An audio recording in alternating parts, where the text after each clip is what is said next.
আজকে কিন্তু একদমই অন্যরকম একটা ভিডিও নিয়ে চলে এসেছি। তোমরা কি কখনো শুনেছো যে গোপাল সোনারাও পিকনিক করতে যায়? তো আমাদের এখানে কিন্তু সেরকমই হচ্ছে। ধূপগুড়ির দক্ষিণায়ন ক্লাবের মাঠে গোপালরা কিন্তু পিকনিক করছে, মানে বনভোজন করছে। তো যথারীতি তার জন্যই শোভাযাত্রা বেরিয়েছিল সকালের দিকে। আমি শোভাযাত্রা হাঁটিনি ঠিকই, কিন্তু দেখতে গিয়েছিলাম। তো খুবই ভালো লেগেছিল দেখে। তো যেখানে গোপালের পিকনিক হচ্ছে সেখানে অবশ্যই যাব।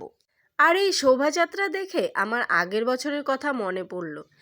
গোপালের বনভোজনেই যাচ্ছিলাম, যাওয়ার সময় রাস্তায় একটা 500 টাকার নোট কুড়িয়ে পেয়েছিলাম।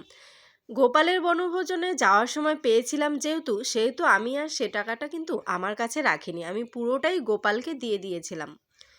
আর আমি জানি পাওয়া টাকা নিজের কাছে রাখতে নেই, যেহেতু ঠাকুরের কাছে যাচ্ছিলাম তার জন্য ঠাকুরকেই কিন্তু দিয়ে দিয়েছিলাম। যাই হোক, গোপালদের পিকনিকে ফিরে আসি। তো এই পিকনিকটা কিন্তু 3 বছর থেকে শুরু হয়েছে।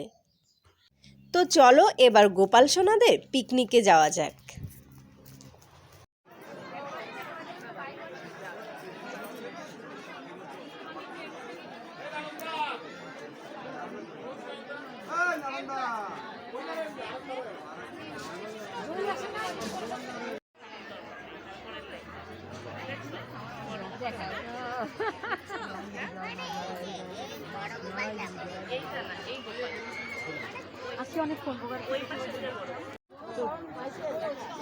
তো কেমন লাগলো গোপাল সোনাদের পিকনিক?